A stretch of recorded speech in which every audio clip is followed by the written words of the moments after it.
Welcome to Pink Radio with Prestige. This is the place for you, the diva boss entrepreneur who needs quick tips on building your crave-worthy brand. This is your host, Nicole Doss, CEO of the Prestige Society, a membership organization for women entrepreneurs who believe in building powerful networks while slaying in their industries. So I want you to go ahead and grab your favorite cup of coffee and get your favorite tips right here with Prestige.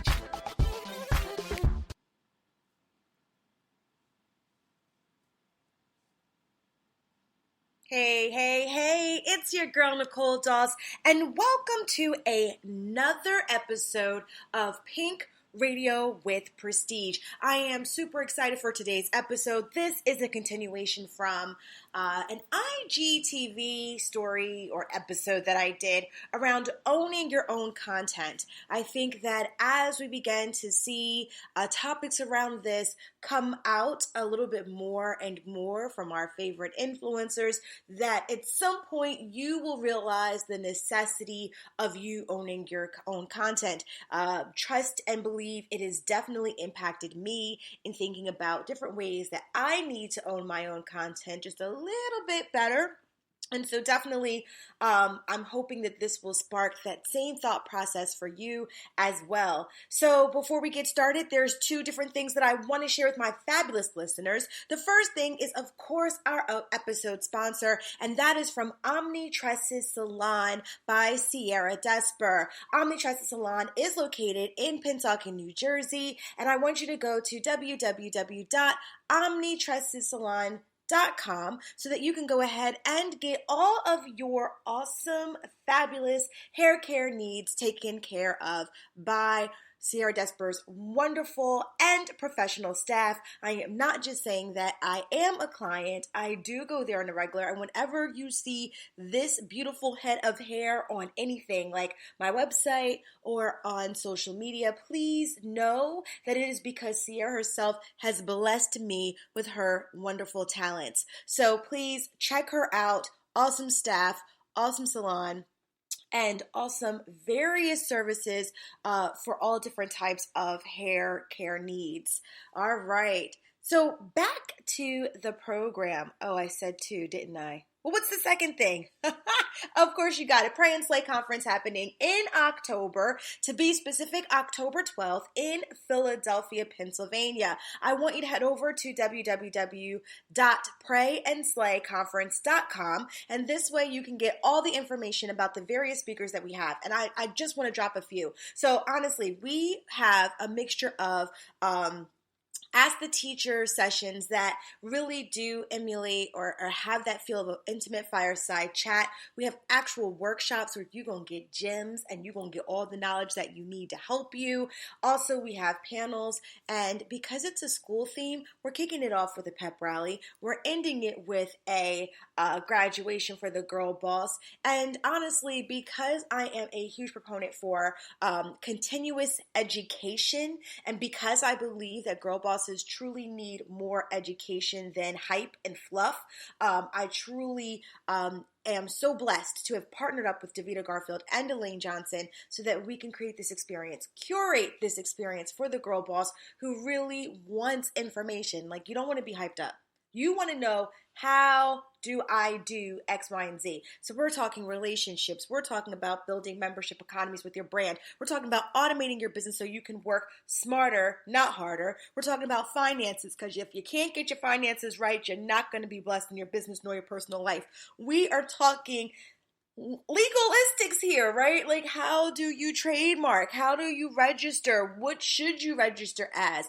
We are talking SEO and all kinds of digital marketing. I mean, listen, when I tell you that we have created for you different workshops and different scenarios for you to be able to learn, connect, and grow, all while putting God in the center of it all, I can't even begin enough to explain all that's going on. And let me tell you something. I'm literally missing like a whole bunch of other things that we're doing, like our Watch Me Work gym class by Joe Myra. Also, I'm trying to think, what else do we have? We have our own fabulous girl boss DJ that's going to be there. We're doing a plan and pray workshop on time management that's going to be led by Davita, myself, as well as Elaine. Like, the list goes on, and I do not want to take over this episode about what's happening with this conference. So if you have not gone already, please go to www.prayandslayconference.com. So when we're talking about owning your content, what really sparked this for me? Well, it always starts with a personal experience, and then that's how I decide what I'm going to share with you guys. So let me just go right into what I experienced. I was trying to figure out how to do a turmeric mask DIY, and I needed to know if I had enough ingredients to do this turmeric mask. So as I was looking through, and I just said, let me open up YouTube, immediately a video, just like always, popped up in my feed. And this one was from a particular creator that I've never watched before, so I was a little intrigued. Also, of course, her title really intrigued me, which was YouTube will probably delete this video. So I'm like, I wonder why. And of course, it said demonetization. So here's the thing. I've been hearing about demonetization a lot from some of my favorite YouTubers who are really now kind of hurting, right? So you figure, what does that mean to demonetize? Well, let's talk about what does it mean to monetize. So monetize derives from the word money, of course. So if you're monetizing something, you are generating income, generating revenue, generating money from that thing. So you may notice if you go to a baby shower or if you go to a bridal shower and someone may say, hey, monetary gifts are appreciated. What does that mean? Give me some money, okay? So money, monetary, monetize, all in the same word family. So when we talk about monetizing brands, there's different ways that brands decide, hey, this is a great opportunity for me to be able to get some coins. The easiest way most people monetize their brands on YouTube is by allowing YouTube to put videos or put commercials on their videos. So you'll notice every 15 minutes and at the beginning of a particular video that you watch on YouTube, there will be some kind of commercial playing. Now, through that and the number of impressions that you have, YouTube has a payment schedule. So then, depending on how many people actually watch your video and get those impressions, the ads will pay you based off of that. Not may, they will. So what has happened in the past few years is this really interesting surgence of people just making buku bucks off of being YouTubers. So I remember the first time I introduced the Divanore Bootcamp to the Prestige Society.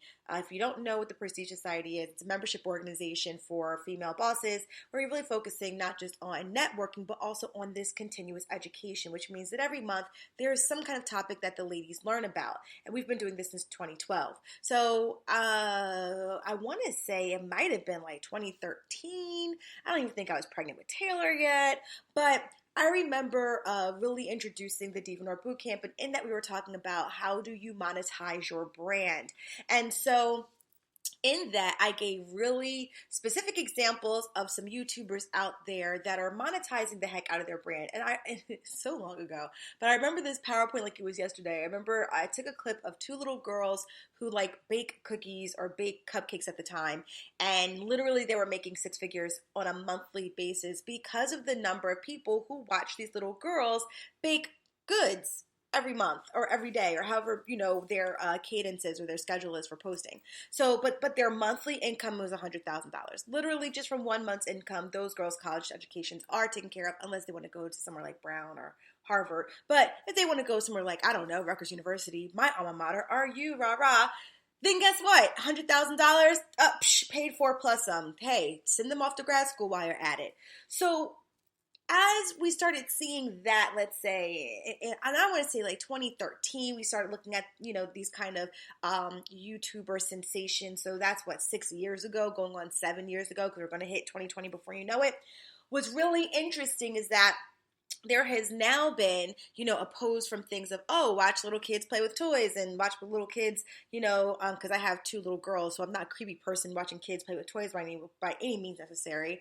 But, it's this movement to now the beauty world. And so whether you're watching someone do an awesome twist out, or maybe you're watching them, glue on a lace front, you're then also going to watch them do things like do the awesome brow, do some lash extensions. I mean, honestly, the list goes on and on to who is actually making money creating these YouTube videos. In doing content for Boss Academy, I remember even just last year looking at even the gaming community, where there's people who make millions of dollars just by giving tips of how they do certain things in Minecraft. First of all, I don't even understand Minecraft. It looks like a very old pixelated version of like Zelda. And if you are not an 80s baby, and if you did not grow up with the original Nintendo, you're like, Zelda what? So just Google it, okay? So when you think about these people who have created this income using this structure, imagine the shock when all of a sudden they are being demonetized, which means that all of a sudden they no longer have the ability to make the money they used to make doing the things they used to do. And we're not talking like making $10 on an impression. I'm talking you're no longer making the millions you used to make because all of a sudden YouTube has decided to demonetize this particular, these platforms. So originally, things that would cause channels to be demonetized would be if you use explicit language, if you use things that really violate the policies. But what I learned from nappy-headed Jojo, I think that's how you say it. But anywho, that's who landed on my feed. That's who was doing this awesome coverage on demonetization. She brought about this really interesting theory due to her career in production. And she was saying that for many years, YouTube has decided to create a premium streaming option. And you'll notice it. You just probably bypass it every single time. But YouTube will say, hey, do you want to try 1 month free trial of not having any ads? And you probably are like, YouTube, easy. I could watch 5 seconds of a commercial and hit skip. I'm good. No need for me to pay for YouTube, right? So YouTube has not found the ability to really monetize, if you will, off of becoming a premium streaming platform like other platforms such as Hulu, Amazon Prime, Netflix, and anything else you can think of. So in that, you have to think about it too. The platforms of the content created are two very different things, where Netflix and Hulu are very highly produced kind of outputs, where then when you think of YouTube, it's like completely underproduced outputs, but you love it. Like, you love that someone just gave you some fire video with really cool graphics using nothing but their iPhone XR or their iPhone X and some really cool editing apps. So YouTube really struggles with trying to become, because it's a desire of theirs. It's not like, they want to try and that's it. It's a desire for them to become this streaming platform with this membership economy of having paid memberships every month.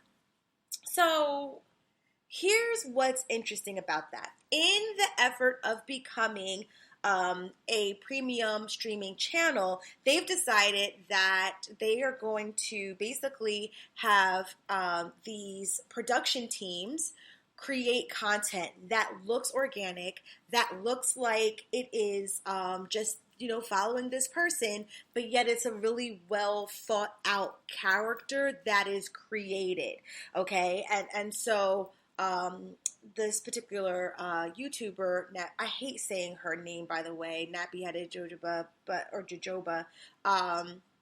but she literally gave very specific examples, two in particular, that corporate feel, because she said she used to work on a channel that basically was part of this initiative. And in this, what happens is that you are gifted subscribers. So if you are part of this production team, then this particular channel is gifted followers or subscribers. They are, and if you're gifted subscribers, and I'm talking like if you're gifted thousands of subscribers, there's certain things that are going to happen, and those things are that it's going to make it harder for those who are organic to really keep up with how fast other groups are getting followers if they're being gifted followers. And then in the meantime, if there's a bigger plan to have a very specific look and feel to what is being offered on this platform, then you will become demonetized, because ultimately the whole goal is to really do what? To discourage you, because you're not really what they're looking for, because they have a completely different goal. Here's the thing. Why am I saying this? Why is this important? Why do you need to know this as a content creator for your brand?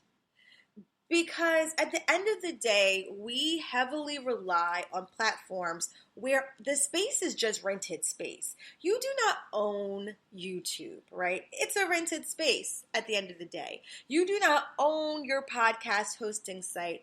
It is rented space. So one of the things that I think is extremely important for you is that you need to be able to figure out ways not to just own what you create, but you have to be able to own the revenue generation that is attached to what you create. So in other words, you need to own how you monetize your brand. And when we rely heavily on these structures, because A, we see that influencers are doing this, B, we feel like, oh, well, since the influencers are doing this and they're making millions, then we're going to follow their blueprint and be just as successful, then we don't even begin to think outside of the box. We're just trying to recreate what's already been created and not even having any insight on trends, what's happening with, that particular platform. What is the trend in our areas that we're trying to follow? Like we just trying to just get on the bandwagon and do what everyone else is doing. And that is to a fault. So I'm here to give you some information to really help you think differently about how you are creating and publishing content. So let's talk about some of the things we are starting to see and how people are starting to take back their monetization and telling, big business, forget you. We're going to do this our way. So one of the things we're starting to see is a move to Patreon. So here's my little thing about Patreon. So I went on Patreon because I was seriously thinking about it as well. And I even suggested it to a girlfriend of mine. So Patreon lets you set up like tiers, payment tiers. And depending on the tiers that you pay into, that determines what the price is going to be. $5 could be just access to more episodes than what you publish on free platforms like iTunes or Google Play or any other podcasting sites, right? And then you move on to maybe you get all like the bloopers and outtakes. So let me just give you some real examples. I have this awesome podcast that I follow by the name of True Crimes Obsessed. I am a true crime fanatic. Do not judge me. So I follow this really great podcast with Patrick Hines and Jillian Pensavalli. And when I tell you, they always tell you about their Patreon feed. Like, oh my God, guys, literally, you sign up today for $5 a month and you can get access to 99 episodes now. Why is that something people like? Because they can instantly binge listen to all of their episodes, which have you cracking up. So without, even like batting an eye. They don't have to wait for, next Tuesday for the next episode to drop. They literally can just go right now to Patreon and have access to 99 episodes. So that is something that they always sell. But then they talk about how you count as you go up in the tiers, then you get access to more. But they also tell you when you get access to $5 because it has to be more enticing than what is available on the free platforms, which is iTunes or whatever else you listen to. I'm just gonna act like it's my world. Everyone has an iPhone in my world. So if you're listening to to a podcast on iTunes, then that's what you are. They're trying to give you more. So they have something called an after party where, they kind of have like these afterthoughts after they've done the episode. So all these different things, so that way it lures you to go there. But once again, what that does, it allows them to generate additional income from the regular revenue that's generated, or the monetization that's generated from having their podcast on their podcast hosting site. Next, what else can you do? Because that was just one. So use something like Patreon. The next thing you can do is really think about how you are using ads. So currently for my podcast, I'm still using two things. You either can get ad space from me where I talk about your awesome brand, and only I talk about it if I can actually speak to it, because one thing I will not do is just kind of be pimped out for the sake of the dollar through ads, right? But ads pay the bills. So what do I mean by that? You think about your favorite radio show. What do they say? We're going to go pay the bills and we'll be back. What do they mean by that? You're about to listen to a whole slew of commercials, because that is how the bills are paid. People pay for ad space. When you look at things like the Shade Room, when you start seeing these different coverages or articles that are done on everyday kind of people, that's ad space. Literally, it's $2,000 for them to be able to cover a story on you if you're not a celebrity. So it might seem like, oh my gosh, these people are so big, blah, blah, blah, blah. But if you go to the Shade Room and you go to their website, there is an option for you to buy ad space. And it's genius. For $2,000, you literally can get so many additional followers just based off of that. And if you have the right marketing strategy in place, then you understand how to convert those new followers into being potential clients. So a $2,000 investment in that marketing strategy is genius. But that's why people buy ad space. It is marketing for them. At the same time, for the person who is offering the platform for ads, guess what?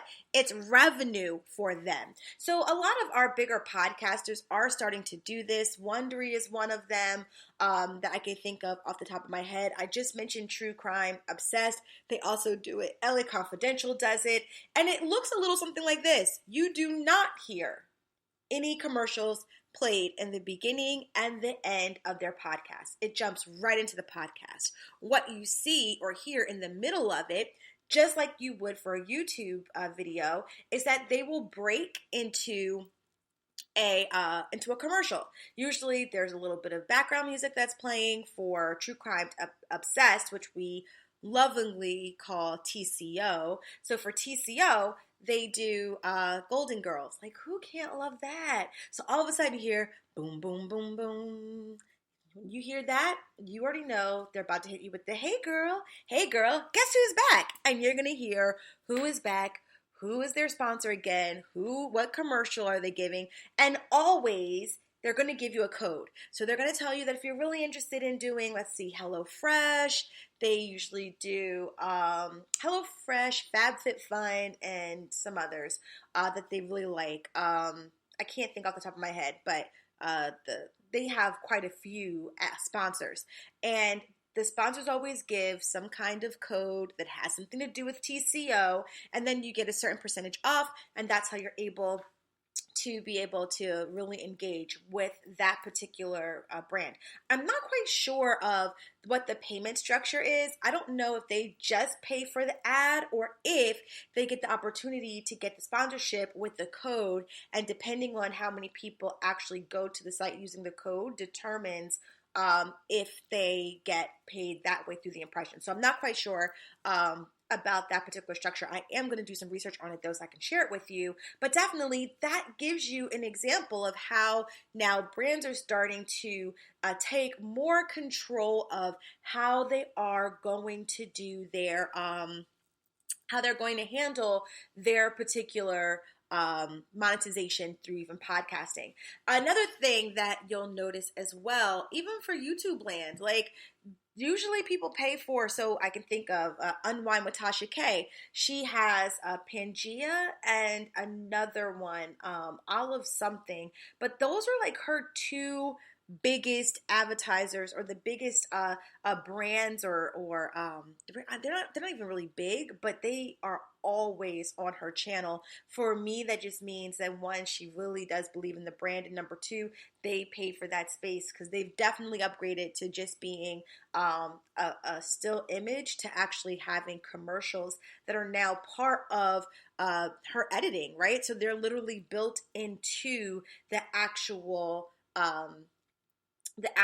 video, and that now allows for her to really own that monetization of the brand, so she doesn't depend on whatever commercial YouTube may put on there, but she really is able to say, okay, these are the brands that I stand by. These brands bought this ad space, so now we're going to go ahead and we're going to create commercials to give them the brand exposure. And what's really interesting too is I wonder if her husband did the commercials or she's a partnership with someone, because what she did was give them a very professional feel, but the aesthetic of their commercials look exactly the same. So to me, it kind of says it's the same person doing the work, but also it really speaks to her caring about the ad space that she provides to those individuals who've been rocking with her and paying for that ad space on a consistent basis. I swear, every single I should know the name of the olive whatever because it's on every single episode. But Pangea,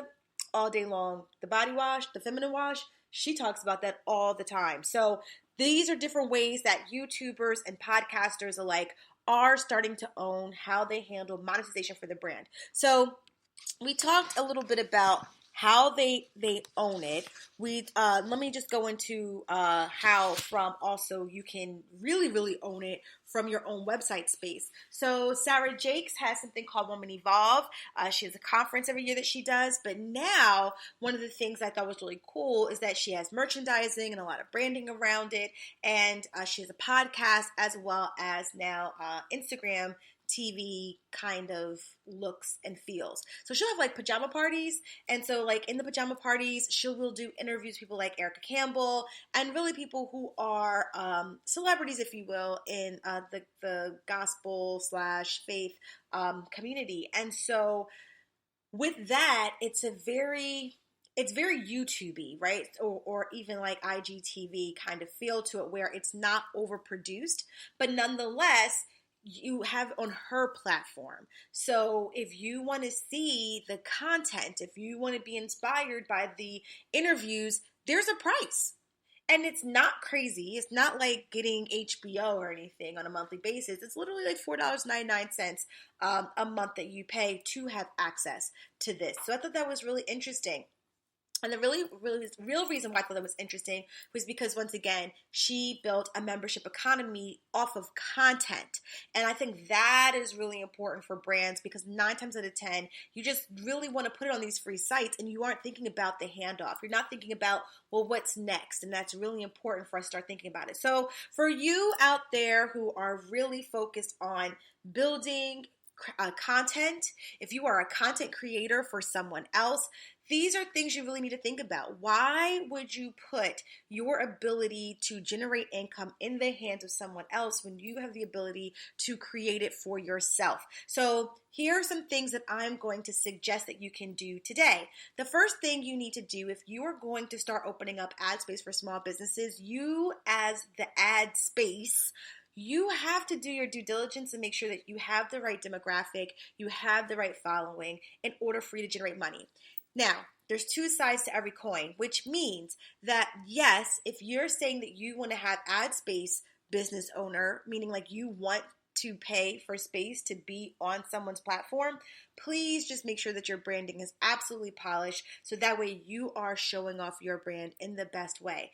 But for the individuals who have the actual platform, here's what I need you to do for your due diligence. If you're going to ask someone to give you money so that you can say their business on your platform, I need you to do a few things. One, I need you to consistently put out content, because in order for you to be able to generate the kind of listeners, subscribers, or followers, consistency is going to be your best friend. Number two, I need to make sure that you are giving the right data to your people who are interested in having ad space with you. You want them to see conversions. You want the people who invest in your platform, you want them to see a return on investment. That's how you are able to not only continuously have those partnerships with those who are investing in you, but you're able to say, hey, this is how you can also get others to invest in ad space. Okay, so really think about you as being the platform. What are you doing to increase your followership? So are you giving consistent content? And do you really know who your demographic is? Let me tell you something. I always swear I know who my demographic is until I look at some insights and realize, oh crap, my demographics changed a little. So age range changed. Location changed. It used to be a time where I was 25 to 34, like that was my age range, and now my age range is 34 to 40 something. So I was like, oh, look at that. So my age range changed. My demographics changed. So usually I had a larger demographic who listened to me in the Philadelphia area. Now the larger demographic is listening to me in the New York City area. Who knew? So your demographics will change, and you have to know those numbers, because what you're going to do is that when people start saying, hey, I want to have my brand on your space, you want to make sure that you're comparing apples to apples. You want to make sure that whoever is in your targeted demographic matches their targeted demographic. And then this also puts you in a better position when you then begin to market your brand out to larger companies, because you're going to say, hey, I have this voice, I have this platform, I have this brand, this is who I attract, and it is so in alignment with who you attract. Let's work together. It just makes sense, right? If you do not know your numbers, if you do not know your data, then you're not going to be able to have that conversation. And when those big companies ask you, you will not be able to follow up with it. So guess what? You gotta know your stuff. So make sure you do your due diligence. So that's the first thing if you're going to offer ad space. And listen, let's talk about where you can offer ad space. TCR, the Shade Room, they offer ad space on their Instagram. So you can offer ad space on your Instagram, you can offer ad space on your website, you can offer ad space on your podcast, and you can also offer ad space on things like your Instagram TV as well as your YouTube. I don't see a lot of people doing it on Instagram TV, but my thing is, why do you have to wait for somebody to do it? It's not like you can't, you can. So look at there. The world is unlimited with or filled with unlimited possibilities. Choose how you want to do this. Next, let's talk about how do you take content and actually put it on your own website. So this is something that I think is really important. One of the things I remember hearing from, I think it was Julie Solomon, I was listening to her influencer podcast, and she was saying how you have to be very mindful that social media is rented space. Absolutely. That is what this whole conversation is about. And because it's rented space, that means that anytime it can be gone. What does that mean? Let me explain to you. I watch tons of documentaries. Like, I don't probably know half of the TV shows that are out right now because I'm watching mad documentaries. That's just what intrigues me, what I like, what I love. So one documentary I was watching, interestingly enough, was about how these Vine actors could not thrive after Vine. So Vine was this very lucrative space for them. Vine allowed them to amass a large amount of followers or subscribers, and then from that they were able to generate all this really great income just by doing like Vine type of episodes. Now, I never really caught on to the Vine craze. I get it. I'm about to be 40, so like I'm kind of old. But I just never caught on to the Vine craze. So, like, I never knew really what happened on Vine. And from what I did know about it, it was 9 seconds of a video. So who knew that 9 seconds of a video would allow people to create these like episodes, if you will, or these like type of like satire kind of things. Well, once Vine died, then it was really hard for these personalities to then transfer onto other platforms because that platform was their only platform. And so when they then were, because they were really serious actors, but what happened is that they were, well, let's put it like this. They were serious actors in their trade, but they were trying to break into acting in the major industry. And then what ended up happening is that Vine ended up being that thing that helped them pay the rent. So then it became what they put most of their energy into. Once Vine died and they started going on auditions, people recognized them as like, oh, you're that Vine person. And then was like, oh yeah, that's really cute, but never really took them seriously as actors or actresses. So that really hurt them in their ability to come back. So I want you to really think about how you treat your social media today. A lot of people are using social media in lieu of a website. So I'll hear people say, well, I don't have money for a website, so I'm just really, really going to put all my energy into creating this space on my social media. Here's the problem, boo. If your social media, whomever, decided, so good old Mark Zuckerberg decides today that I've had enough with Facebook, I'm shutting it down, I'm not going to sell it, I'm just going to shut it down altogether. Do you still have access to all your followers? Are they on your emailing list? Are you reaching out to them? Do they follow you? Do they go to your website for more information? And if the answer is no, you literally would lose all of that human capital because you put all your faith on a platform that is a rented space. So you really, really have to be careful about how you think about your social media. So once again, Julie Solomon says that your social media is your handshake. It's your introduction into what it is that you do, whether it's the information, whether it's how-to, whether it's about your services, and the whole goal is to bring them home, and home is to your website. The one thing about your website is that, hey, if website provider A decides to drop off the face of the earth today, guess what? You can always create another website because you own the URL. You bought it. You bought the domain. You bought your www.theprestigesociety.com. Shameless plug. But you own it. You bought it. So the hosting site doesn't really matter because you own the domain and you can always build another website. So people will always have a place to go to for your brand. So this is why it's really important for you to think about how you build content when it comes to your website and what you can do there to have it live there. So let me just wrap it up for you because I know I'm speaking over what I normally speak, but I just want to drive this point home. So if you create now videos, tutorials, how-tos, if you do things like podcasts, then think about how you can start to monetize it through not using things like Patreon, but creating some membership, really low-cost memberships where people can come and hear more from you or see more of you from your website. Wix, Weebly, WordPress, they have it set up where people can buy subscriptions from you, whether it's through a plugin or an add-on or an app that they tie onto the website. The capability is there. So once again, pricing is everything. You do not want to charge someone $19.99 to have access to your videos.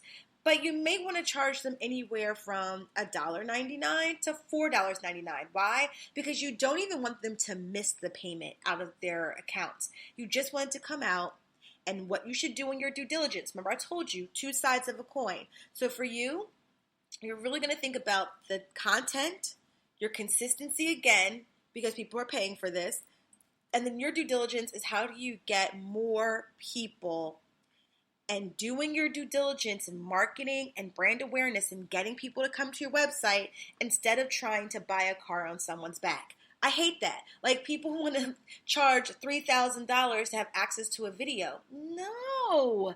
I get you want to live your abundant life, but do the work that's required by setting the price appropriately and then getting the masses to come to you. Now let's go back to Sarah Jakes. Now Sarah Jakes has over 1 million followers, and even if 10% of those followers decided to come over, what's that, 100,000 people who would come over and subscribe at $4.99 a month? That's literally $499,000 on a monthly basis just based off of a subscription alone. That's only $4.99. And that subscription is giving you content with interviews with people who are celebrities. So boo, if it's just you sitting in your bedroom talking, get you a little $2.99 or a $3.99. I think Ronnie Brown from Girl CEO did something like this where she used to have Girl CEO membership packages, and I swear it was only 99 cents. And at the time, I think she had like 100,000 followers. She's something ridiculous. And I remember saying to myself, wow, if just 1,000 people decide to come over, that's literally like $1,099 that she'll have every month just on this stream alone. And so that's something that you really have to think about when you start putting content onto your website. What are you doing to bring people over? What are you doing to really get people to see they need to come from your social media space into your website space? You want to do the handshake, but then you want to bring them home, okay? So these are all of the different things that I really want you guys to start thinking about, because now is the time for us to really start owning our content 110%. So of course, I'm in this space of revamping as well and really thinking about this. And I so was intrigued that I had to just call you guys. I had to just, get on the podcast and share with you guys this information, because I think it is really, really, really important. So you know what? Do me a favor. If this has sparked something for you, if this has sparked an idea for you, if it sparked something that has gotten you really, really excited and thinking about how you want to begin to better monetize your brand to avoid the demonetization monsters out there, don't be afraid to show some love, put some comments in there, and also please subscribe to wherever you listen to this podcast, especially if it's on iTunes podcast or Apple Podcasts. Please subscribe, please rate. Doing that allows us to get more visibility to the Girl Boss, which means that now we can help more and more women really build thriving brands. So with that, I'm going to say have an awesome, wonderful, and blessed day. This is your girl, Nicole Doss, and I'm out. Bye.